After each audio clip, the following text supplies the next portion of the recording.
যশোদানন্দন ব্রজ জনরঞ্জন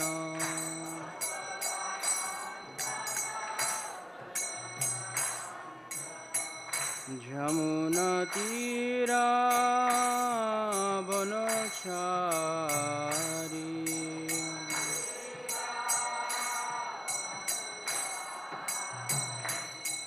জয় রাধা মাধব কুঞ্জ বিহারী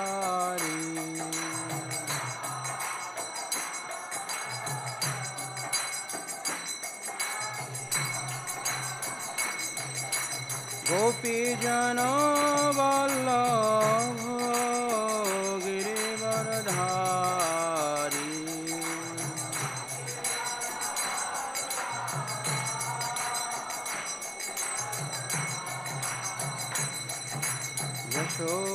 যশোদানন্দন ব্রজ জনরঞ্জন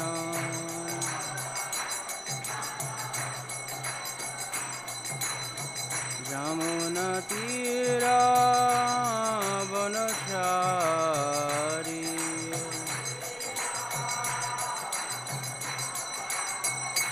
হরে Krishna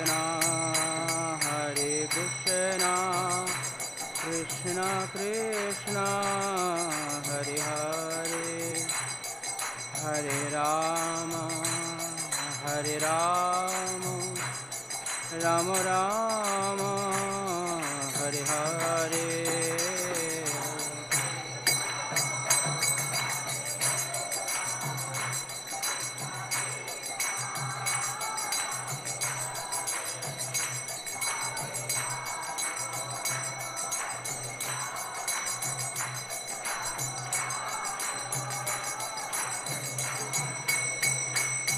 Hare Krishna, Krishna Krishna, Hare Hare, Hare Rama, Rama Rama, Hare Hare.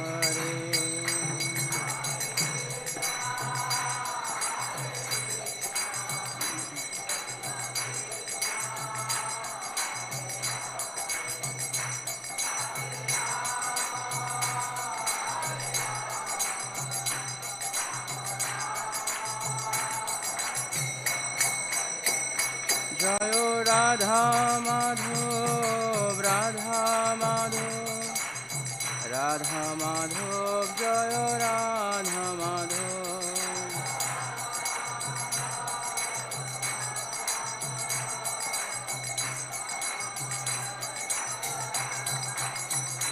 জয় জয় প্রভুপাদ প্রভুপাদ প্রভুপাদ জয় শিল প্রভুপাদ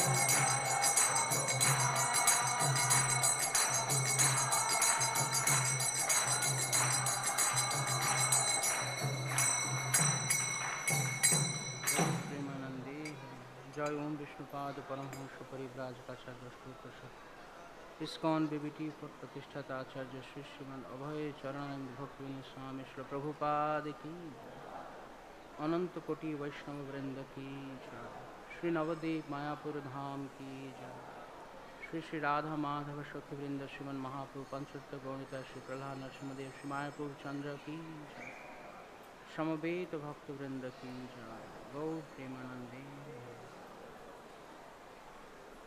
नमो विष्णुपादाय कृष्णपृष्ठाय भूतले श्रीमते भक्तिवेदांत स्वामिनिति नामिने नमस्ते सरस्वती देवे गौरवाणी प्रचारिणे निर्विशेष शून्यवादी पाश्चात्यदेशकारिणे वाञ्छाकल्पतरुभ्यश्च कृपा सिन्धुभ्यः च पतितानां पावनेभ्यो वैष्णवेभ्यो श्री कृष्ण चैतन्य प्रभु नित्यानंद श्री अद्वैत गदाधर शिवासदि श्री गौर भक्तवृंद हरे कृष्णा कृष्णा कृष्णा हरे हरे हरे राम राम राम हरे हरे कृपं करोतु वाचालं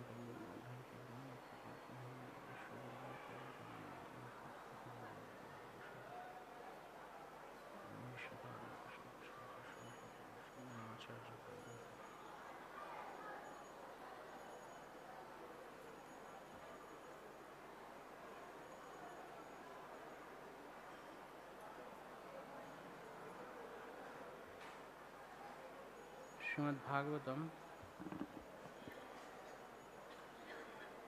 তৃতীয় স্কন্ধ 24 অধ্যায় শ্লোক সংখ্যা 45 অধ্যায় শীর্ষক কর্দমুনির বৈরাগ্য। ওম নমো ভগবতে বাসুদেবায়।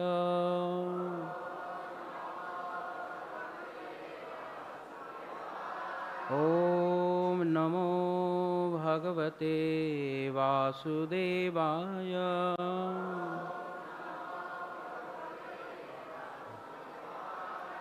ওম নমো ভগবতে বাসুদেবায়।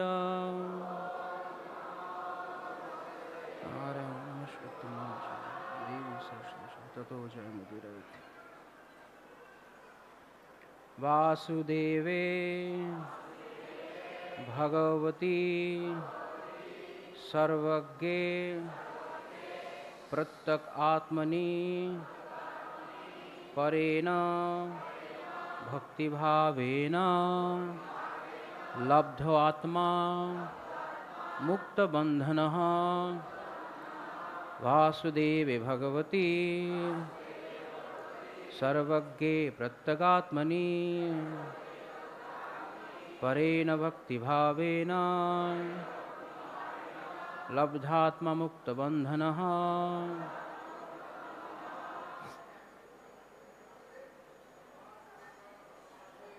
वासुदेवे भगवती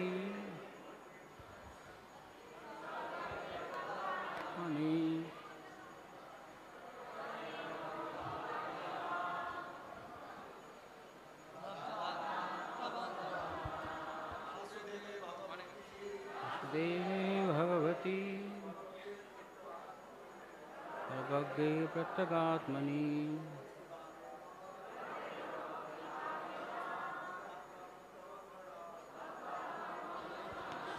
वासुदेवे भगवते सर्वज्ञे प्रत्यगात्मनि परेण भक्तिभावेन लब्धात्मा मुक्तबन्धन।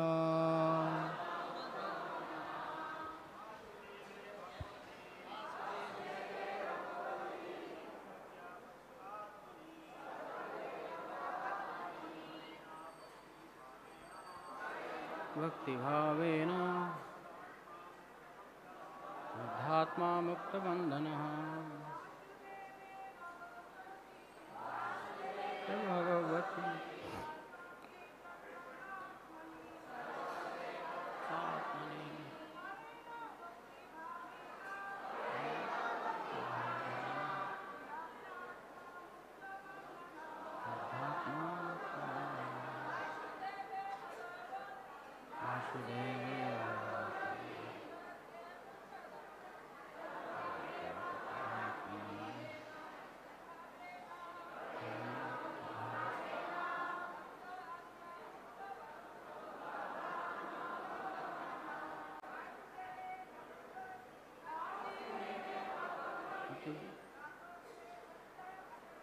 सर्वज्ञे प्रत्यगात्मनि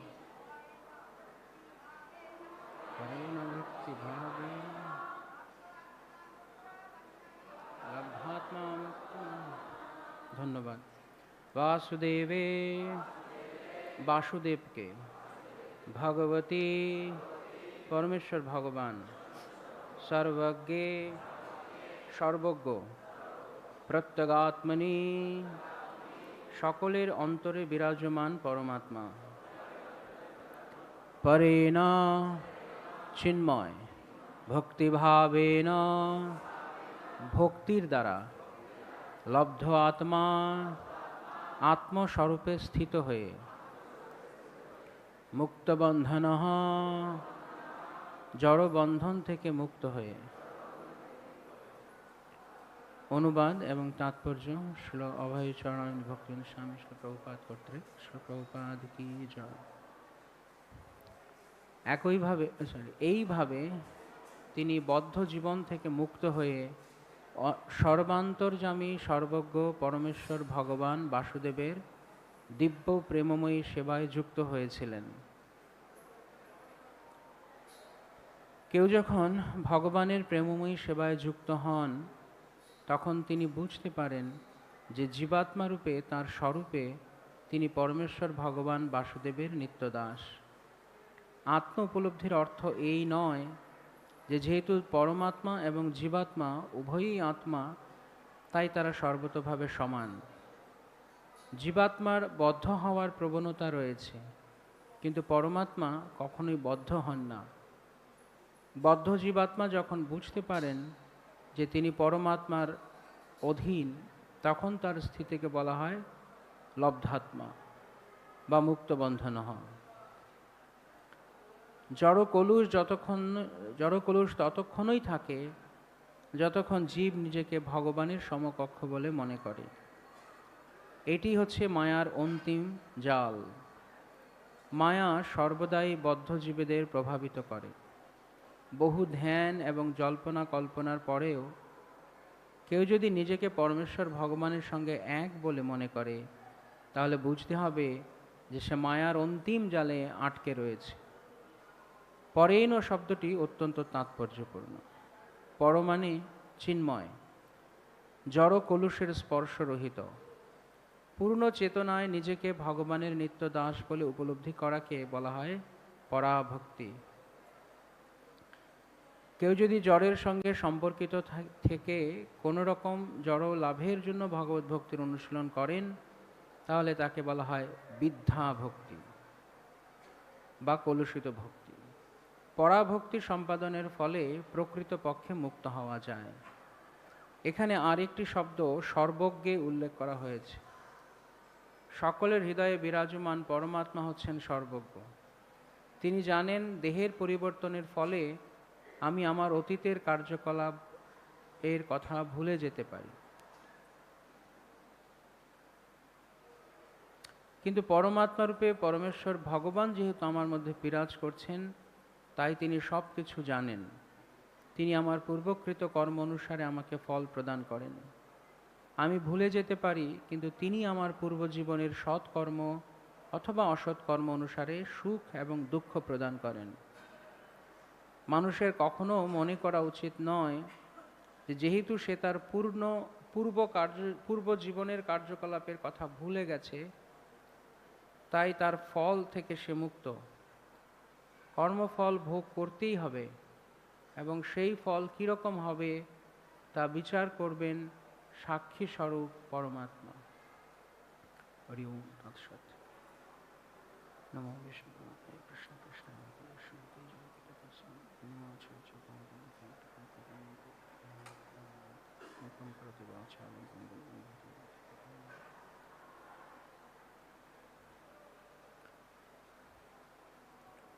কর্দমণি যখন গৃহত্যাগ করবেন, তখন তার পত্নী দেবহূতির সম্পর্কে তার চিন্তা হয়েছে যে দেবহূতি, তিনি এতদিন তার স্বামীর অধীনে ছিলেন, এখন কর্দমণি তার আধ্যাত্মিক প্রগতির জন্য গৃহত্যাগ করছেন, কিন্তু তার পেছনে যে তার স্ত্রী রয়েছে, তার ধর্মপত্নী, তার আধ্যাত্মিক উন্নতির ব্যাপারে কি হবে? তখন তার পুত্র কপিল দেব তাকে ভরসা দিয়েছেন যে আমি মাকে মাত্র আধ্যাত্মিক বিদ্যাম সমনীম সর্বকর্মণা, আপনি যান, আমি মাকে আধ্যাত্মিক বিদ্যা দান করব, যার ফলে সমনীম সর্বকর্মণা, সমস্ত কর্মবন্ধন থেকে তিনি মুক্ত হতে পারবেন। এবং এর ফলে কি হবে? তিনি ভয়ম চাতি তরিষ্যতি, তিনি ভয় থেকে মুক্ত হবেন। এই কথা কপিল দেব বলছেন। তো আধ্যাত্মিক বিদ্যা এবং ভয়ের মধ্যে খুব নিগুড় সম্পর্ক রয়েছে। ভয় সাধারণত উৎপন্ন হয় যখন আমরা কিসের অনুপস্থিতির ফলে বা কোন কারণে ভয়ের উৎপত্তি হয়? প্রশ্ন আপনাদের কাছে। হ্যাঁ, কিসের কারণে ভয় উৎপন্ন? ঈর্ষা, হিংসা। হ্যাঁ, বুঝিনি। আচ্ছা, অনন্ত, হ্যাঁ, অপরাধের ফলে, কৃষ্ণকে ভুলে যাওয়ার ফলে, হ্যাঁ, আধ্যাত্মিক জ্ঞানের অভাবে, বিশ্বাসের ঘাটতি, দেহ এবং আত্মাকে গুলিয়ে ফেলার কারণে। মোটামুটি প্রায় সব উত্তরগুলো কাছাকাছি। এক শব্দে উত্তর হচ্ছে অজ্ঞানতার কারণ। ভয়ের কারণ হচ্ছে অজ্ঞানতা। অজ্ঞানতা থেকে ভয়ের জন্ম হয়। যেমন রাতের বেলা আমরা সবাই ভয় পাই, যখনই সূর্য ডুবে যায় অন্ধকার নামে সঙ্গে সঙ্গে আমরা ভয় পাই। কেন ভয় পাই? কারণ এখন কিছু দেখা যাচ্ছে না। অবশ্যই আমরা আলোকিত করেছি, কিন্তু স্বাভাবিকভাবে দিনের বেলা কেউ ভয় পায় না, বা অপেক্ষাকৃত অনেক কম ভয় পায়। ভয় তো সবসময় জীবকে তাড়া করছে, কিন্তু অপেক্ষাকৃতভাবে অধিক ভয় হয় রাত্রিবেলা। কেন? তখন অজ্ঞানতা। এটা কোন অজ্ঞানতা? এটা হচ্ছে অন্ধকার। তো ঠিক যেভাবে অন্ধকারের কারণে আমরা রাত্রিবেলা ভয় পাই, কারণ দেখতে পাওয়া যাচ্ছে না। যদি দেখতে পারা যেত তাহলে এরকম ভয় হতো না। আবার ঠিক একই রকমভাবে আমরা দেখি যখন প্রভাতে সূর্য উদিত হয়, তখন সঙ্গে সঙ্গে সেই ভয়গুলো সব দূর হয়ে যায়। তাহলে আলোর প্রবেশ ভয় দূর করে, আর অন্ধকার ভয় উৎপন্ন করে। তো এটি তো জড়জাগতিকভাবে অন্ধকারের কারণে ভয়। আর আধ্যাত্মিক বিচার থেকে, পরমার্থ বিচারে, এটা ব্যবহারিক বিচার, পরমার্থিক বিচার হচ্ছে এই একই অন্ধকার যখন আমাদের জীবনকে গ্রাস করে তখন আমরা ভয় পাই। তো এই অন্ধকার কি অন্ধকার? অজ্ঞানতার অন্ধকার। যেমন আমরা বলছি ওম অজ্ঞান তিমিরান্ধস্য জ্ঞানাঞ্জন শলাকা। অজ্ঞান অন্ধকারের কারণে আমাদের ভয় উৎপন্ন হচ্ছে। তো সেই সময়ে কোনো মহাত্মা, সাধু বা গুরু, তিনি আমাদের জীবনে জ্ঞান প্রদীপ প্রজ্বলিত করেন, এবং তার ফলে আমরা সব দেখতে পারি। এবং যখন দেখতে পারি তখন সংশয় দূরীভূত হয়, সব কিছু সুস্পষ্ট রূপে আমাদের কাছে প্রকাশ পায়। তো এই প্রকাশ হচ্ছে জ্ঞানের লক্ষণ, আর অন্ধকার হচ্ছে অজ্ঞানতার লক্ষণ। তো কি, কোন প্রকাশ? যেমন একজন প্রভু বললেন, দেহ এবং আত্মার মধ্যে পার্থক্য বুঝতে না পারা। তো প্রকৃত জ্ঞান হচ্ছে দেহ এবং আত্মার পার্থক্য বুঝতে পারা। দেখবেন যখন আমরা এমন কোনো স্থানে গাড়ি চালাচ্ছি যেখানে অন্ধকার বেশি এবং সামনে দেখা যাচ্ছে না, বিশেষ করে কুয়াশাচ্ছন্ন রাত যদি হয়, সামনে এক হাত দূরেও দেখা যাচ্ছে না, তখন গাড়ির গতিবেগ অনেক কম থাকে। কেন? সংশয়গ্রস্ত যে সামনে কি রয়েছে। কিন্তু যখন দিনের বেলা কুয়াশামুক্ত পরিষ্কার আকাশ, আলোকোজ্জ্বল দিন, তখন গাড়ি তার যথার্থ দ্রুত বেগে চলতে পারে। তো যখনই আমাদের পারমার্থিক জীবনে এই কুয়াশা অন্ধকারের সৃষ্টি হয়, তখন আমরা বুঝতে পারি না কি করা উচিত। আর তখন অন্ধকারের মধ্যে যা যা নয় আমরা তাকে তা ভেবে বসি। যেমন শ্রীল প্রভুপাদ তাৎপর্যে লিখছেন যে আত্ম উপলব্ধির অর্থ এই নয় যেহেতু পরমাত্মা ও জীবাত্মা উভয়ই আত্মা, তাই তারা সর্বতোভাবে সমান। এটা কারা মনে করে যে আত্মা এবং পরমাত্মা সমান? নির্বিশেষবাদীরা। তারা বলে যে সব কিছুই সমান, সব কিছুই এক। নির্বিশেষবাদীদের ধারণা হচ্ছে যে যখন আমরা প্রকৃত জ্ঞানে স্থিত হব তখন আমরা বুঝতে পারবো সব কিছু সমান। আর জ্ঞান নেই বলে আমরা মনে করছি ভিন্নতা, বৈচিত্র্য আছে জ্ঞানের অভাবের কারণে। জ্ঞানের অভাবে বৈচিত্র্য হয় না, জ্ঞান থাকলে বৈচিত্র্য বোঝা যায়? কোনটা? একটা অন্ধকার ঘরে সব কিছুই কেমন দেখা যায়? বৈচিত্র্যপূর্ণ। যেখানে আলো নেই সেখানে সব কিছু কি দেখা যায়? সবই এক দেখা যায়, কারণ সব অন্ধকারের দ্বারা আচ্ছন্ন। যখন আলো প্রবেশ করে তখন দেখা যায় না ঘরে একটা টেবিল রয়েছে, একটা চেয়ার রয়েছে, কিংবা খাট রয়েছে, অন্যান্য আসবাবপত্র রয়েছে। তো এই যে মায়াবাদীদের যে ধারণা যে জ্ঞানের প্রকাশ হলে সব সমান অনুভূত হয়, এটি সম্পূর্ণ বিপরীত বুদ্ধি। বরং জ্ঞান না থাকার কারণেই, অজ্ঞানতার কারণেই সব কিছুকে এক মনে হয়। তো শ্রীল প্রভুপাদ এই প্রসঙ্গে তিনি বলছেন যে যখন মায়াবাদীরা মনে করে যে জীবাত্মা এবং পরমাত্মা এক হয়ে যাবে,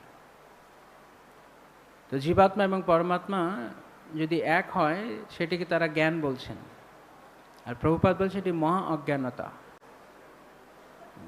এই জগতে দেখুন না আপনি, স্বাভাবিকভাবে যেমন আমার চোখ রয়েছে, আমি দেখছি বা আমরা সবাই দেখছি, তা আমরা কি দেখছি? আমাকে দেখছি না অন্য কাউকে দেখছি, অন্য কোনো বস্তুকে দেখছি? চোখের দৃষ্টি এবং বস্তু এক না আলাদা? হ্যাঁ, এক না আলাদা? কারা কারা মনে করছেন চোখের দৃষ্টি আর বস্তু, দৃশ্য বস্তু এক? কারা কারা মনে করছেন আলাদা? আলাদা তো। তো যেমন একজন দ্রষ্টা রয়েছে তেমনি দৃশ্য রয়েছেন, তাই সব কিছু এই জগতে আলাদা দেখা যাচ্ছে। তাহলে হঠাৎ করে কীরকমভাবে সব কিছু এক লাগবে? জ্ঞানের প্রকাশ হলে এক লাগবে? যে অন্ধ, জন্মান্ধ, তার কাছে সব কিছুই এক, দেখতেই পায় না। যার চোখ রয়েছে সে দেখতে পায় সব কিছু আলাদা। তাহলে সহজেই এই কথা প্রতিপন্ন করা যায় যে জ্ঞানের প্রকাশ হলেই বৈচিত্র্য অনুভব করা যাবে। যখন জ্ঞানের অভাব, জ্ঞান শূন্যতা, তখন সব কিছুকে এক লাগে। তাই এই যে নির্বিশেষ সিদ্ধান্ত যে সব কিছু এক, এটি মূর্খের সিদ্ধান্ত, মূর্খতাপূর্ণ সিদ্ধান্ত। তো এই কারণে যখন আমরা সব কিছুকে এক যখন ভালো করে দেখতে পাচ্ছি না, তখনই ভয়ের উৎপত্তি হচ্ছে। তো ঠিক যেভাবে অন্ধকার থেকে যখন আমরা আলো প্রকাশ হচ্ছে, আমরা ভয় দূরীভূত হচ্ছে, তেমনি যখন বিদ্যার প্রকাশ হবে, প্রকৃত বিদ্যা আসবে জীবনে, তখন আমরা আলোকিত হব। যেমন অনেক জায়গায় বলে যে বিদ্যা হচ্ছে আলো, নলেজ ইজ লাইট, জ্ঞান হচ্ছে আলো। তো কোন জ্ঞান আলো? এই জগতে যে সমস্ত জ্ঞান আমরা আহরণ করি, এই জ্ঞান আমাদেরকে কি শেখাচ্ছে? ভোগ করো, ইন্দ্রিয় সুখ ভোগ করো, যতটা সম্ভব এই জগৎ থেকে সুখ ভোগ করে নাও। অর্থাৎ এই জগতের সমস্ত অনিত্য বস্তুকে ভোগের উপাদান বানানোর চেষ্টা করছে, ভোগ্য বস্তু বানানোর চেষ্টা করছে। এখন এইখানে বিচার করতে হবে যে আমি কি এই জগৎ থেকে আত্যন্তিক ভোগ বা আনন্দ পেতে পারি? কিভাবে পেতে পারি? যদি পেতে পারি তাহলে বিচার করি আমরা। আচ্ছা, আমরা দেহ না আত্মা? সবাই জানি আমরা আত্মা, এটি প্রথম পাঠ। এখন আত্মা নিত্য না অনিত্য? নিত্য। আর আত্মা, এই জগতে আত্মা ব্যতীত বাকি এই যে দৃশ্যমান জগৎ, এই জগৎটা নিত্য না অনিত্য? অনিত্য। তাহলে এই জগতের সমস্ত বস্তুগুলো অনিত্য। তো আমি যে কোনো বস্তুকে এই জগতে আঁকড়ে ধরার চেষ্টা করছি, তা নিত্য না অনিত্য? তাহলে নিত্য যদি অনিত্যকে আঁকড়ে ধরে, তাহলে তার পরিণাম কি হবে? পরিণামে সে কি পাবে? আনন্দ না বেদনা? সরল ব্যাপার। যে নিত্য, যেহেতু আমরা নিত্য, তাই আমাদের আনন্দটাকে ধরে রাখার প্রবণতাটা নিত্যকালের জন্য। কিন্তু যেই বস্তু থেকে আমরা আনন্দ পেতে চাইছি, যেই ব্যক্তি থেকে আমরা আনন্দ পেতে চাইছি, সেগুলো সব অনিত্য। কি কি অনিত্য যদি আমরা দেখি, কি কি অনিত্য এই জগৎ যদি তালিকা করি, তাহলে আমরা কি দেখতে পাবো? তালিকা শেষ হবে কখন? তাই সহজ কথায় বলা যায়, কৃষ্ণ নিত্য বস্তু, কেবল কৃষ্ণ ব্যতীত সব কিছুই অনিত্য। তাহলে এটা বুঝতে কতক্ষণ লাগলো? 1 মিনিট, 2 মিনিট লাগলো? বুঝেছি আমরা। কারা কারা বুঝতে পেরেছেন এই বিষয়টি? এখন যদি প্রশ্ন করা হয় কারা কারা আমরা জীবনে এই বিষয়টি প্রয়োগ করি, যে আমি অনিত্য, আমি নিত্য, কিন্তু আমি অনিত্য বস্তুর প্রতি কখনো আকৃষ্ট হব না বা আমার বলে মনে করব না, এটি কারা কারা অ্যাপ্লাই করছে, প্রয়োগ করছে জীবনে? করি না বলেই আমাদের এই দশা, দুঃখ। তাই জন্য কপিল দেব বলছেন যে আমি মাকে যেই জ্ঞান দান করব, আধ্যাত্মিক বিদ্যা, তার দ্বারা সমনীম সর্বকর্মণা, সমস্ত কর্ম দূরীভূত হবে। অর্থাৎ কর্মবন্ধন যখন নেই, তখন আর অজ্ঞানতা নেই, তখন আর দেহ ধারণ করার কোনো প্রয়োজনীয়তা নেই।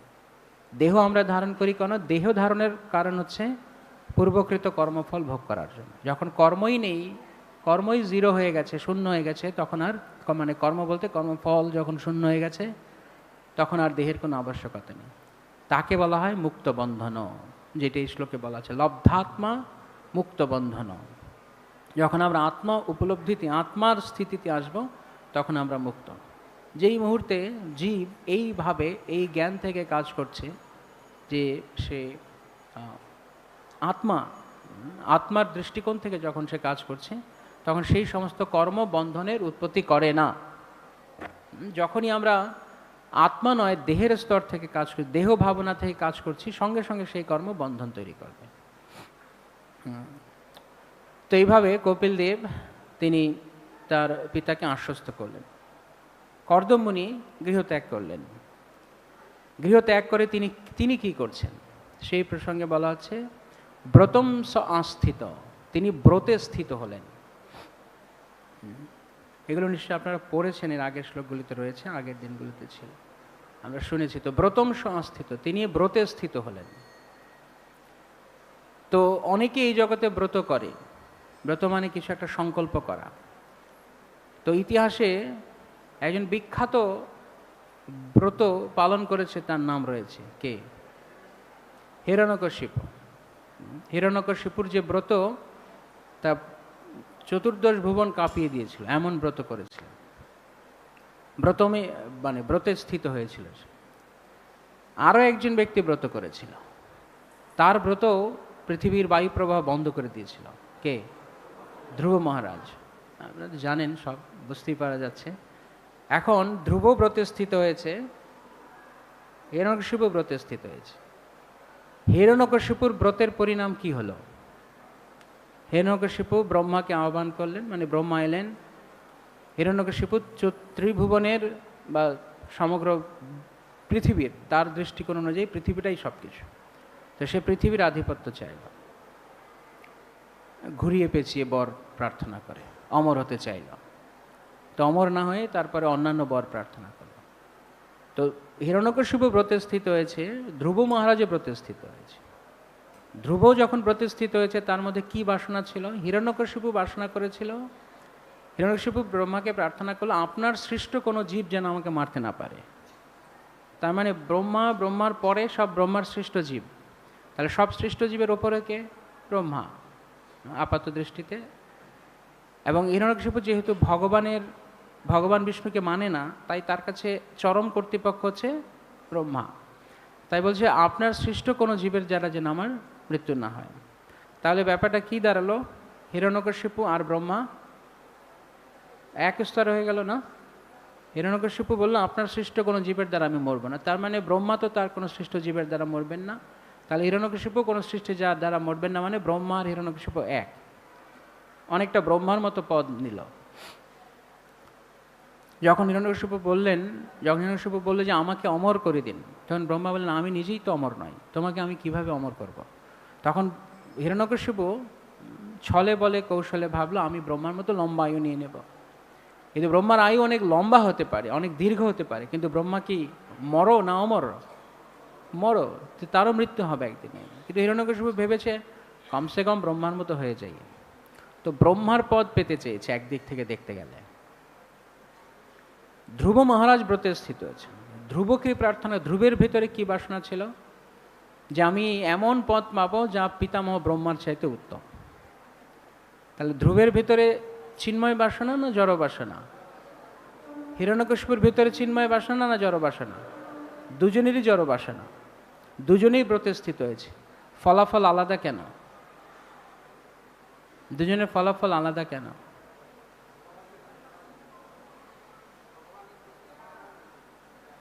ধ্রুব তো ভগবানকে চিনতই না, ভগবানকে শরণাগত কিভাবে? হ্যাঁ, দুজনের জীবনের, দুজনের ব্রতের, দুজনের জড়বাসনা এক, কিন্তু পার্থক্য হচ্ছে কোনো মহাত্মার আগমন জীবনে। হিরণ্যকশিপুর জীবনে নারদ মুনি আসেননি। হ্যাঁ, ব্রহ্মা এসেছেন, ব্রহ্মা শুধু বর দিতে এসছেন, যা চেয়েছে তা দিতে এসছেন। কিন্তু ধ্রুব মহারাজ, ধ্রুব যখন ব্রতে স্থিত হয়েছেন, তখন ধ্রুবের জন্য নারদ মুনিকে পাঠানো, সে নারদ মুনি এসছেন। তা আমরা এখানে দেখতে পারি যে আমরা ব্রতে অনেকে অনেক ধরনের ব্রত করি। এখানে যেমন বলা হচ্ছে, শ্রীল প্রভুপাদ বলছেন, পূর্ণ চেতনায় নিজেকে ভগবানের নিত্য দাস বলে উপলব্ধি করাকে বলা হয় পরাভক্তি। কেউ যখন জড়ের সঙ্গে সম্পর্কিত থেকে কোনো রকম জড় লাভের জন্য ভগবত ভক্তির অনুশীলন করেন তাকে বলা হয় বিদ্যা ভক্তি। শ্রী শ্রী রাধা মাধব সখীবৃন্দ শ্রীমন মহাপ্রভু শ্রী শ্রী পঞ্চতত্ত্ব গণিতায় শ্রী প্রহ্লাদ নরসিংহদেব কি জয়। কেউ যখন জড় লাভের জন্য, কেউ যদি জড়ের সঙ্গে সম্পর্কিত থেকে কোনো রকম জড় লাভের জন্য ভগবত ভক্তির অনুশীলন করেন তাহলে তাকে বলা হয় বিদ্যা ভক্তি। যদি জড়বস্তু লাভের জন্য ভক্তি অনুশীলন করা হয় তাহলে সেটি ভক্তি বলা হচ্ছে, যেহেতু ভগবানের জন্য করছে, কিন্তু বিদ্যা ভক্তি।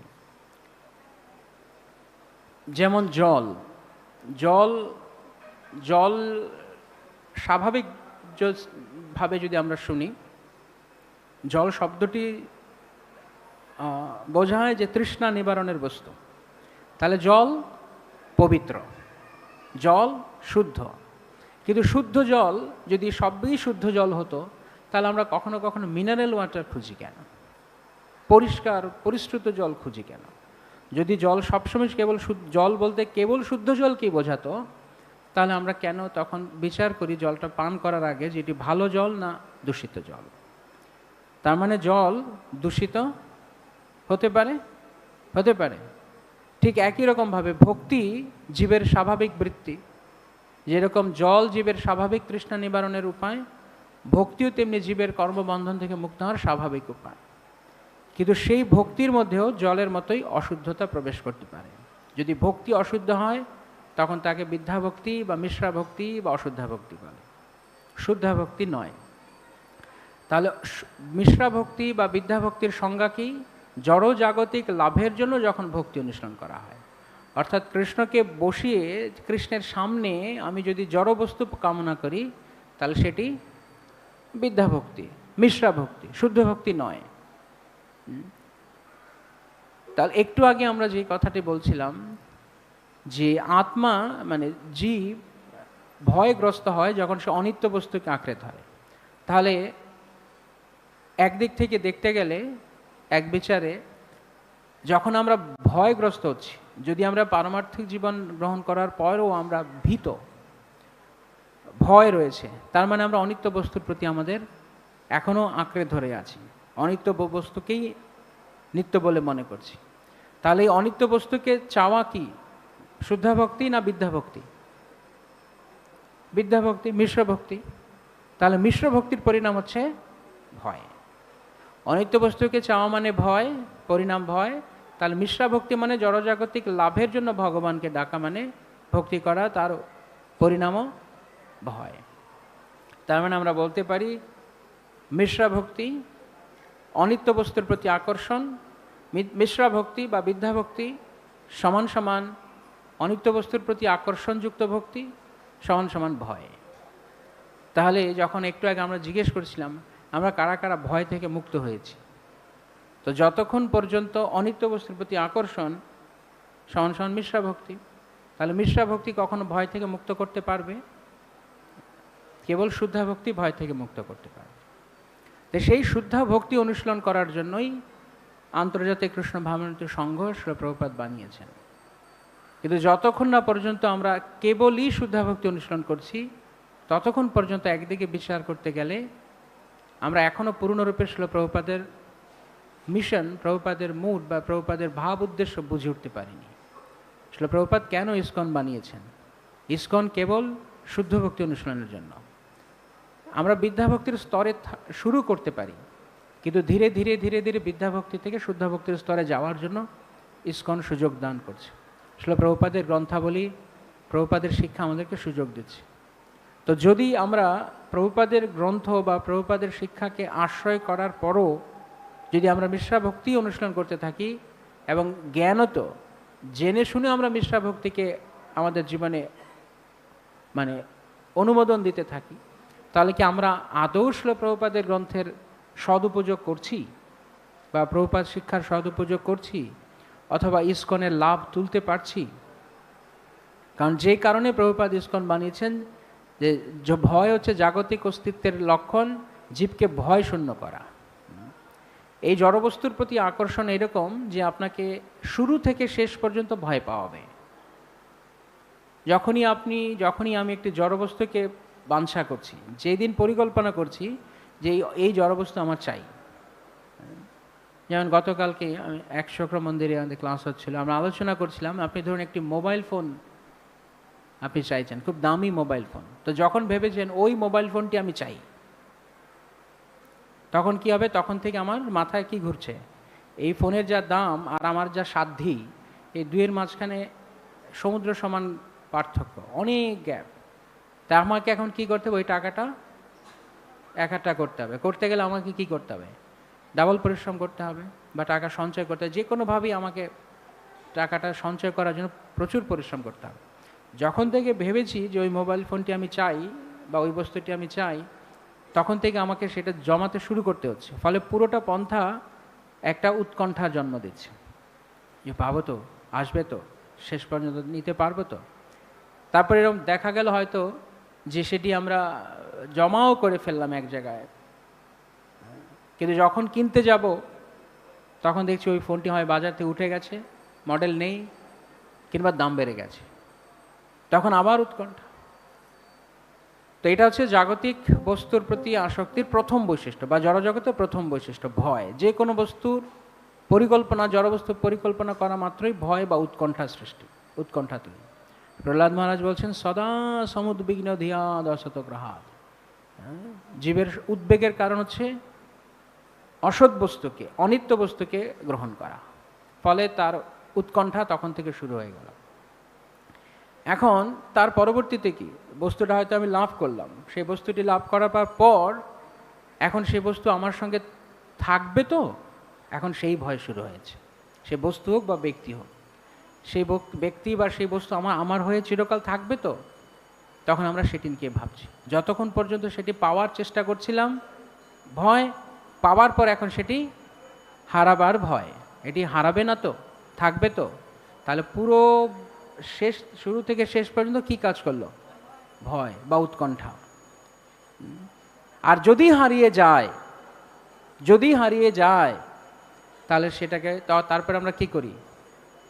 কান্না করতে শুরু করি, হারিয়ে গেল জীবন থেকে, আপনজন হারিয়ে গেল, আপন বস্তু হারিয়ে গেল। তা হারানোর পর আমরা শোকগ্রস্ত হই। এই ভয় আর শোক, এই হচ্ছে জড়জগতের প্রধান দুটি বৈশিষ্ট্য। আর যতক্ষণ ভয় চলছিল, যতক্ষণ আমি মনে করেছি এই বস্তু থেকে আমি আনন্দ লাভ করব, এটি আমার করব বা এটি আমার হয়ে যেন সবসময় থাকে, অথচ এটি থাকবে না, তারপরেও মনে করছি এটা আমার হয়েই থাকবে, এটাকে কি বলা হয়? মোহ। তাই এই তিনটি হচ্ছে জড়বস্তুর বা জড়জাগতিক অস্তিত্বের প্রধান বৈশিষ্ট্য: ভয়, শোক। আর ভয়কে বা আনন্দ পাবো বলে মিথ্যা বস্তুকে আকর্ষণ করার নাম হচ্ছে মোহ। শ্রীমদ্ ভাগবতমে প্রথম স্কন্ধে বলা আছে যে যশাম বৈ শ্রীয়মানায়াম কৃষ্ণে পরম পুরুষে ভক্তির উৎপদ্যতে পুংসাম শোক মোহ ভয় অপহা। ভগবত ভক্তি সত্যি অনুশীলন হচ্ছে কিনা তার একটা মিটার, তার একটা মাপদণ্ড এটি, কতটা আমি শোক থেকে, মোহ থেকে, ভয় থেকে মুক্ত হয়েছি। শোক মোহ ভয় অপহা, ভয় যাবে। আর মোহ হচ্ছে কখন? যদি ধরুন আপনি কোথাও যাচ্ছেন, যেটা আমরা বলছিলাম কুয়াশাচ্ছন্ন, দেখা যাচ্ছে না, অজ্ঞানতার কারণে, অন্ধকারের কারণে দেখতে পাচ্ছি না। যখন দেখতে পাচ্ছি না, যখন প্রকৃত দৃষ্টি উন্নয়ন হয়নি, তখন আমরা অনিত্য বস্তুকে ধরছি। ঠিক যেমন অন্ধকার রাস্তায় কখন আমরা ভুল রোডে, ভুল রাস্তায় আমরা গাড়ি নিয়ে চলে যাচ্ছি, কিন্তু যেহেতু চারিদিকে কুয়াশাচ্ছন্ন বা অন্ধকার, দেখতে পাচ্ছি না, তাই সে ভুল রাস্তাটাকে নিজে মনে করে নিচ্ছে এটা ঠিক রাস্তা। যেমন অনেক রাস্তা আছে দেখতে একরকম, একই রকম লাগে দেখতে, কিন্তু একই রকম রাস্তা লাগতে পারে, কিন্তু সেটি আমার গন্তব্যে যাওয়ার রাস্তা নয়। তো যখন ভুল রাস্তায় প্রবেশ করে সেটিকে ঠিক রাস্তা বলে মনে করে, জোর করে নিজেকে বোঝানো, জোর করে তার মধ্যে থাকা, তার নাম হচ্ছে মোহ। ভুলটিকে ঠিক বলে মনে করাটার নাম হচ্ছে মোহ। তো এই জড়জগৎটি অনিত্য, জড়জগৎটি সুখের উৎস নয়, জড়জগৎটি কেবলই পরিণামে দুঃখ দান করবে, কিন্তু এইখানেই সুখের উৎস সুখ খুঁজে বেড়ানো, এই যে বিষয়, এটাকে বলা হচ্ছে মোহ। তো যখনই শুদ্ধ ভগবত ভক্তি অনুশীলন হবে, তখন ভয়, মোহ, শোক দূরীভূত হবে। তখন বোঝা যাবে ভক্তির উৎপন্ন হয়েছে। পুংসাম ভক্তির উৎপদ্যতে পুংসাম, সত্যিকারের ভক্তির উৎপন্ন হয়েছে যখন আমরা এই তিনটে বস্তু থেকে মুক্ত হতে পেরেছি। এবার কর্দমুনি যখন তিনি তপস্যায় গেলেন, যেটা আমরা বলছিলাম, ব্রতম স্থিত, তিনি ব্রতে স্থিত হলেন। এখন কিভাবে আমরা এই ভয় থেকে মুক্ত হব সেটি আমরা দেখছি। তিনি যখন ব্রতে স্থিত হলেন, ব্রতম স্থিত, তিনি ব্রতে স্থিত হয়েছে, আমরা দুটো উদাহরণ দেখলাম। এক হচ্ছে দুজনের উদাহরণ, এক হচ্ছে হিরণ্যকশিপু। হিরণ্যকশিপু যেহেতু শুদ্ধ ভক্তের স্পর্শ পায়নি, বা শুদ্ধ ভক্ত তাকে অহৈতুকী করুণা করেননি, নারদ মুনির অহৈতুকী করুণা হয়েছে, ধ্রুবের অহৈতুকী করুণা হয়েছে, তাই ধ্রুবের জড় বাসনা থাকা সত্ত্বেও, জড় বাসনা পূর্ণ হওয়া সত্ত্বেও ধ্রুব সেখান থেকে মুক্ত হতে পেরেছে। দুজনেই জড় বাসনা ছিল, বরং একদিক থেকে দেখতে গেলে ধ্রুবের জড় বাসনা না হিরণ্যকশিপুর জড় বাসনার চেয়ে বেশি ছিল। তো হিরণ্যকশিপু ব্রহ্মা হতে চেয়ে ব্রহ্মার চেয়ে বড় পথ পেতে চেয়েছে। তাহলে ভক্তি জীবনে যেই বিষয়টি সবচেয়ে গুরুত্বপূর্ণ ফ্যাক্টর, সবচেয়ে গুরুত্বপূর্ণ মানে দিক পরিবর্তনকারী যেই দিক পরিবর্তনকারী দিক ভক্তি জীবনে, সেটি কি? মহাত্মার আগমন। সেই জন্য আমরা অনেক সময় যেমন গাইছি, অনেক ভাগ্যের ফলে বৈষ্ণব আসিয়া মিলে। গাওয়ার জন্য শুধু গাওয়া নয়, শুধু মুখে বলার জন্য নয়, আমরা কি উপলব্ধি করি কি না যে অনেক ভাগ্যের ফলে শ্রীল প্রভুপাদ আমাদের জীবনে এসছেন। যদি শ্রীল প্রভুপাদ না আসতেন, তাহলে আমরা এখন এই মায়াপুর মন্দিরও থাকতো না, এই শ্রী রাধা মাধব সখীবৃন্দ বিগ্রহ থাকতো না, আমরা কেউই থাকতাম না। আমরা কোথায় থাকতাম? মানে আমরা থাকতাম না বলতে এখানে থাকতাম না। ওই জড়জগৎ যে গাধাগিরি করছে, আমরাও সেই গাধাগিরি করতাম।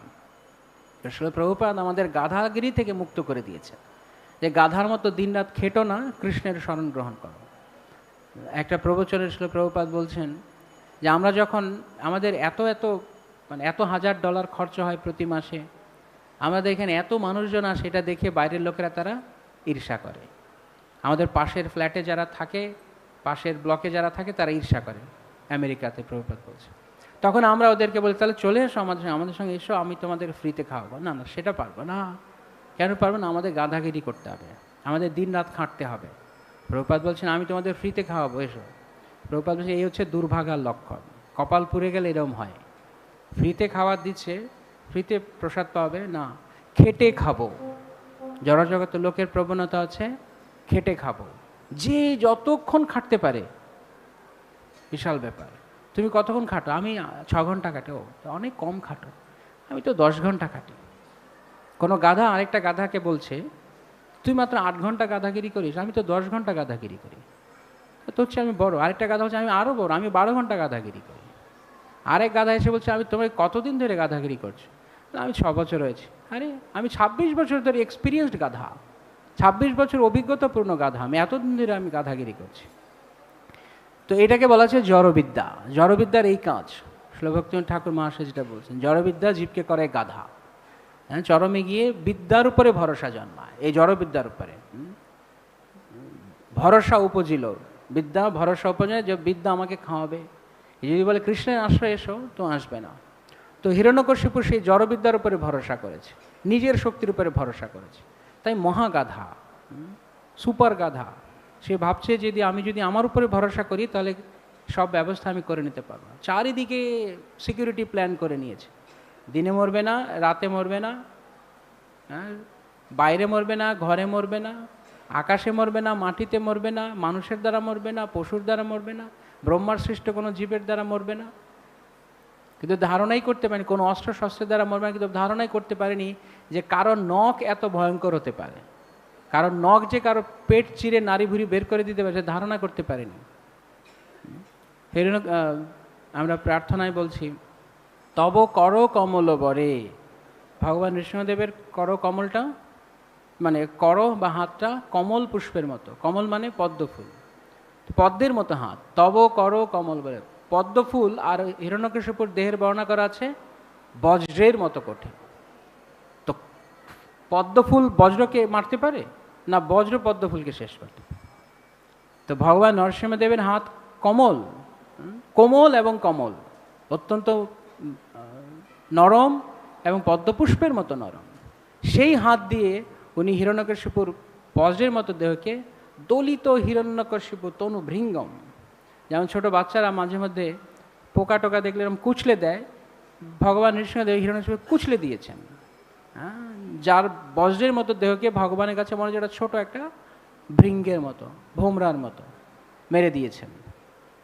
এত সিকিউরিটি প্ল্যান করেও পরিণামে কিছু করতে পারেনি। চারদিকে নিজের নিজের নিরাপত্তা নিজেই ভেবেছে, আর অন্যদিকে প্রহ্লাদ মহারাজ কখনো তার নিরাপত্তার কথা ভেবেছেন? ছোট্ট প্রহ্লাদ, তার কোনো নিরাপত্তা ছিল না, না তিনি কোনো নিরাপত্তা রক্ষী নিয়োগ করেছেন, না উনি কারো কাছে ভিক্ষা মেগেছেন যে আমাকে বাঁচাও। তো যার একই ঘরে দুটো উদাহরণ, রাখে কৃষ্ণ মারে কে, মারে কৃষ্ণ রাখে কে। একজন এত সিকিউরিটি প্ল্যান করেও কৃষ্ণ তাকে ঠিক সব সিকিউরিটি প্ল্যানের মধ্য দিয়ে মেরে দিয়েছেন। আরেকজন কোনো প্ল্যান করেনি, কোনো পরিকল্পনা নেই নিজের নিরাপত্তার, তিনি ভগবানের উপরে ভরসা করেছেন, ভগবান তাকে ঠিক। প্রহ্লাদ মহারাজের গায়ে ফুলের আঁচড়ও পড়েনি। প্রহ্লাদ মহারাজের বর্ণনায় কখনো শোনা যায় না ভাগবতে তার গা থেকে রক্ত পড়ছে, একটা আঁচড়ও কাটতে পারেনি, এক বিন্দু রক্ত বের করতে পারেনি প্রহ্লাদ মহারাজ, অথচ কোনো সিকিউরিটি নেই তার জড়জাগতিক দিক থেকে। আর হিরণ্যকশিপুর এত কিছু থাকা সত্ত্বেই হলো। তাহলে বুদ্ধিমান কে, যে নিজের সিকিউরিটি অনিত্য বস্তুর দ্বারা করতে চায়, না কৃষ্ণের স্মরণে আসে? রাখে হরি মারে, প্রহ্লাদ মহারাজ মারে হরি, রাখে কে? হিরণ্যকশিপু। তো ভগবান দেখিয়েছেন তার উপরে ভরসা করার, তার শরণ গ্রহণ করার লাভ কি, সুফল কি। কিন্তু আমরা সবাই আসছি ভগবানের কাছে, কিছু মনে করবেন না, একটু কটু সত্য। হ্যাঁ, নৃসিংহদেবের কাছে আসছি, অনেক কিছু প্রার্থনা করছি, কিন্তু তার পাশে যিনি ছোট্ট বালক দাঁড়িয়ে আছেন তার দিকে কখনো দেখছি না যে তিনি কি প্রার্থনা করেছেন, তিনি কি প্রার্থনা করলেন। যখন ভগবান আবির্ভূত হয়েছেন, বলো প্রহ্লাদ, তুমি বলো তুমি কি বর চাও? না আমি কিছু চাই না। না বলো, আমি এসছি কিছু দেবো না, আমি কিছু চাই না প্রভু। তো যখন অনেক পিড়াপিড়ি করছে, তাহলে যদি বর দাও তাহলে এই বর দাও যেন জীবনে কোনোদিন বর না চাই, এই বর দাও। তো আমরা কি আসলে নৃসিংহদেবের কাছে আসছি? নৃসিংহদেবকে বুঝতে গেলে প্রহ্লাদ মহারাজকে বুঝতে হবে, নয়তো নৃসিংহদেবের কাছে এসে দুনিয়ার কিছু চেয়ে বসবো। কিন্তু যার পাশে যিনি দাঁড়িয়ে আছেন তিনি দেখিয়েছেন পূর্ণ শরণাগতির ফল কি, পূর্ণরূপে কৃষ্ণের উপরে নির্ভরশীলতার ফল কি। শ্রী ভক্তিবিনোদ ঠাকুর মহাশয়ের প্রার্থনা রোজ আপনারা পড়ছেন, হৃদয় শোধনার কৃষ্ণের বাসনা, নৃসিংহ দুয়ারে মোর এই তো কামনা। হৃদয়টা শুদ্ধ হওয়া মানে অনিত্য বস্তুর প্রতি নিরাপত্তা খুঁজতে চাওয়া বন্ধ করা, নিত্যের প্রতি আকৃষ্ট হওয়া, সেটি আমরা করছি না। তাহলে কৃষ্ণ বাসনাও করছি না, হৃদয় শোধনের বাসনা করছি না, তো এখানে দাঁড়িয়ে কি করছি? শুধু ডালায় পুজোও দিতে পারি, কিন্তু চাইছিটা কি? তো ভগবানের প্রতি পুজো দেওয়া অনেক ভালো, কিন্তু এটা হবে বিদ্যা হয়ে যাবে। এখানে যেটা বলা যায় জড় বাসনাযুক্ত, আমি বলছি না, আসলে প্রভুপাদ তাৎপর্য বলছেন জড় বাসনাযুক্ত ভক্তি অনুশীলন বিদ্যা ভক্তি। বিদ্যা ভক্তি অনুশীলন ফলে লব্ধাত্মা মুক্ত বন্ধন হওয়া যাবে না। শুদ্ধা ভক্তি অনুশীলন, শুদ্ধা ভক্তি মানে কেবলই কৃষ্ণ বাসনা, ভক্তের হৃদয়ে কৃষ্ণ ছাড়া অন্য কিছুর বাসনা হবে না, তখন তিনি মুক্ত। তো কর্দমুনি যখন তার তপস্যার জন্য বেরিয়েছেন, ব্রতে স্থিত হয়েছেন, তিনি ব্রতে স্থিত হয়ে কী করেছেন সেই প্রসঙ্গে বলা আছে মৌনম আত্মৈক শরণ। মৌনম আত্মৈক শরণ, দুটো কাজ, দুটো বৈশিষ্ট্য এখানে বলা আছে। মৌনম মানে শ্রীল প্রভুপাদ বহু জায়গায় বলেছেন এবং ভাগবতের তাৎপর্য এখানেও তিনি বলছেন, মৌন মানে কেবলমাত্র জড় জগতের সঙ্গে কেবল বাইরে কথা না বলা নয়। আমরা মনে করি মৌন মানে যে কথা বলে না, কথা তো অনেকেই বলি না, আমরা কথা চুপ করে থাকি, কিন্তু ওই বাইরে কথা বলাটা মৌনতা নয়। প্রকৃত মৌন হচ্ছে ভিতরে ডায়ালগ বন্ধ করেছি কি, ভিতরে কথা বলা বন্ধ করেছি কি, তবে সেটা মৌনতা। অনেকে আছে চুপচাপ থাকে, তো সেই চুপচাপ দেখলে মনে হতে পারে ভাই কত মৌন, কিন্তু তার ভেতরে ফল্গু প্রবাহ চলছে হয়তো, কে জানে। তো দেখতে একরকম লাগতে পারে, যেমন তমগুণের লোক আর সত্যগুণের লোক দেখতে একরকম। তমগুণের লোকও দেখবেন চুপ করে আছে, সত্যগুণের লোকও চুপ করে শান্তশিষ্ট বসে আছে। সত্যগুণের লোক যখন শান্তশিষ্ট হয়ে বসে আছে, তার মানে তার ব্রেইন কাজ করছে, তার মাথা কাজ করছে, যে এরপরে কী হবে, কোনটি ভালো কোনটি মন্দ, কী করব কি না করব, কর্তব্য অকর্তব্য বিচার করছে। আর তমগুণের লোক কী করছে, এমনিই বসে আছে। আর শরীরটা যেমন নিষ্ক্রিয়, মাথাটাও নিষ্ক্রিয়। তো এরকমভাবে বাইরে শুধু কথা বলতে না পারাটাকে মৌনতা বলে না, কথা না বলাটা মৌনতা। প্রকৃত মৌনতা হচ্ছে ভেতরে এই যে বাসনার স্রোত, বহু বহু বাসনার জন্মদান করছে ভেতরে, এই বাসনা বন্ধ করার হচ্ছে প্রকৃত মৌনতা। তখন আমরা শান্ত হতে পারবো। কিন্তু বাইরে আমি শান্ত ভাব দেখালে কি হবে, ভেতরে তো বহুত বাসনা, তো ওই বাসনাগুলো আমাকে কি করবে, প্রতি মুহূর্তে কুরে কুরে খাবে। তাই কর্দমণি বাসনায় জড় বাসনাকে শেষ করে দিয়েছেন। ভক্তের একটা বৈশিষ্ট্য হচ্ছে প্রশান্ত নিঃশেষ মনোরথান্তর। তিনি প্রশান্ত কারণ নিঃশেষ মনোরথান্তর, ভিতরে আর কোনো জড় বাসনা নেই। তো সেইভাবে তিনি মৌনতা অবলম্বন করেছেন। তারপরে তিনি কি করেছেন, শুধু বাইরে ভেতরে এই মৌনতা নয়, আত্মৈক শরণ। যদি শুধু মৌনতা অবলম্বন করি, কোনো জড় বাসনা করি না, তাহলে সেটা অনেকটা নির্বিশেষবাদী দেবো, তো তাদেরও জড় বাসনা নেই। কিন্তু তারপরের কাজটা গুরুত্বপূর্ণ, সেটা হচ্ছে আত্মৈক শরণ, যেটি প্রহ্লাদ মহারাজ করেছেন, পরিপূর্ণরূপে কৃষ্ণের শরণ গ্রহণ করেছেন। যতক্ষণ না পর্যন্ত আমরা আত্মৈক, আত্মা মানে এখানে পরমাত্মা কৃষ্ণকে বোঝানো হচ্ছে, যতক্ষণ আমরা কৃষ্ণের শরণ গ্রহণ না করবো, আত্মা এক আত্মৈক এক কৃষ্ণের শরণ গ্রহণ না করব, ততক্ষণ পর্যন্ত আমাদের কৃষ্ণ ভাবনামৃত সত্যিকার অর্থে শুরু হয়নি। বলতে গেলে সত্যিকার অর্থে শুরু হয়নি, কিন্তু আমরা কৃষ্ণ শরণ নিয়েছি। আমরা হয়তো অনেকে সংস্থায় যোগদান করেছি, আমরা হয়তো কৃষ্ণ ভক্তি দেখতে অনুশীলন করছি, কিন্তু আমি কি শরণ গ্রহণ করেছি, সেটি হচ্ছে বড় প্রশ্ন। আমি আসছি এখানে অনেক কিছু করছি, কিন্তু আমি কি শরণ নিয়েছি? শরণটা কৃষ্ণের, শরণটা শুধু সংস্থান নয়, মন্দিরে নয়, শরণটা কৃষ্ণের। হৃদয় থেকে আমি কৃষ্ণের শরণ নিয়েছি কিনা। যদি আমি 100 ভাগ কৃষ্ণের শরণ, যত ভাগ শরণ গ্রহণ করব তত ভাগ কৃষ্ণ আমার নিরাপত্তা দেবেন, অর্থাৎ তিনি তাঁর করে নেবেন। যদি আমি কৃষ্ণের শরণ গ্রহণ না করা পর্যন্ত জীব কখনো প্রশান্ত হতে পারে না। যখনই কৃষ্ণের শরণে, তখন সে নির্ভয়, অভয়। এই জন্য শিল প্রভুপাদ হচ্ছেন প্রকৃত অভয়। তার বাবা মা এমনিতেই নামটা দেন অভয় চরণ। তিনি অভয় চরণে আশ্রয় নিয়েছেন, তাই তিনি প্রকৃত অভয়। সারা বিশ্বে যেভাবে শিল প্রভুপাদ একা একজন ব্যক্তি যেভাবে এই সংস্থাকে বা কৃষ্ণ ভাবনামৃতকে প্রচার করেছেন, অত বিরোধিতা সহ্য করে, অত বিরোধিতার সামলা করেছেন একা। এখন তো আমরা অনেকেই আছি, তখন প্রভুপাদ একা ছিলেন। এই প্রকৃত অভয়। কেন? কারণ আত্মৈক শরণ। শিল প্রভুপাদ কর্দমণির মতো আত্মৈক শরণ। তো যতক্ষণ আমরা কৃষ্ণের এক শরণ না নিব, ততক্ষণ পর্যন্ত বহু উৎকণ্ঠা আমাদেরকে ভয় দান করবে। যখন কৃষ্ণ শরণ, তখন ভয় নেই। ছোট বাচ্চা যখন রাস্তা পার হতে যায়, যদি একা পার হতে যায়, তাহলে দুটো গাড়িও তাকে ভয় লাগে, দুটো গাড়িও রাস্তায় চললে ভয় লাগে। কিন্তু যদি বাবার হাতটা ধরে থাকে, তাহলে হাজার হাজার গাড়ি চললেও ভয় লাগে না। কেন? যার শরণ নিয়েছি তিনি পার করে দেবেন। তা আমরা কি সত্যি কৃষ্ণের শরণ নিয়েছি কিনা, সেটি আমাকে প্রশ্ন করতে হবে। যত মাত্রায় কৃষ্ণের শরণ গ্রহণ করব, তত মাত্রায় জড়জাগতিক ভয় থেকে আমরা মুক্ত হব।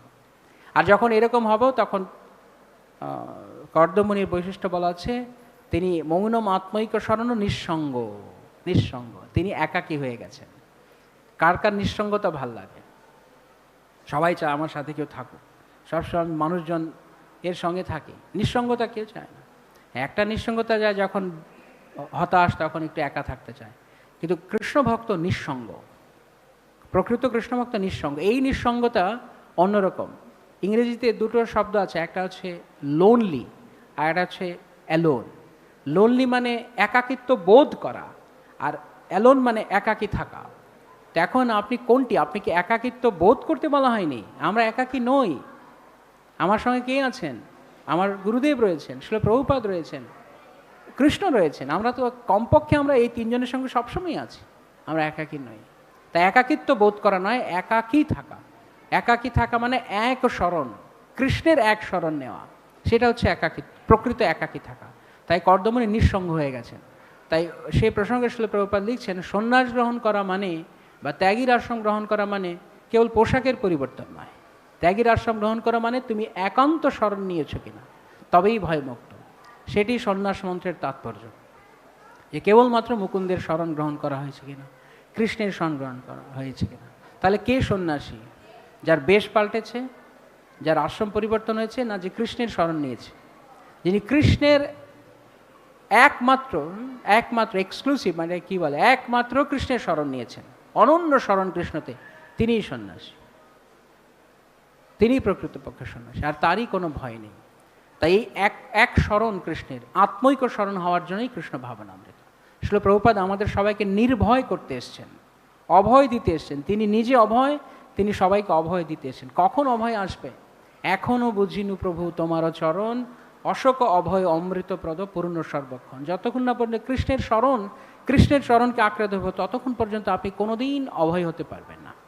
অভয়, অমৃত, অশোক, ভয়, মোহ, শোক তিনটি নাশ করে দেবে কৃষ্ণপদ। কিন্তু আমরা যতক্ষণ ভাববো আমি আলাদা আলাদা দেখব, ততক্ষণ কাজ হবে না। বড় দুঃখ পাইয়াছি স্বতন্ত্র জীবনে, সব দুঃখ দূরে গেল ও পদবরণে।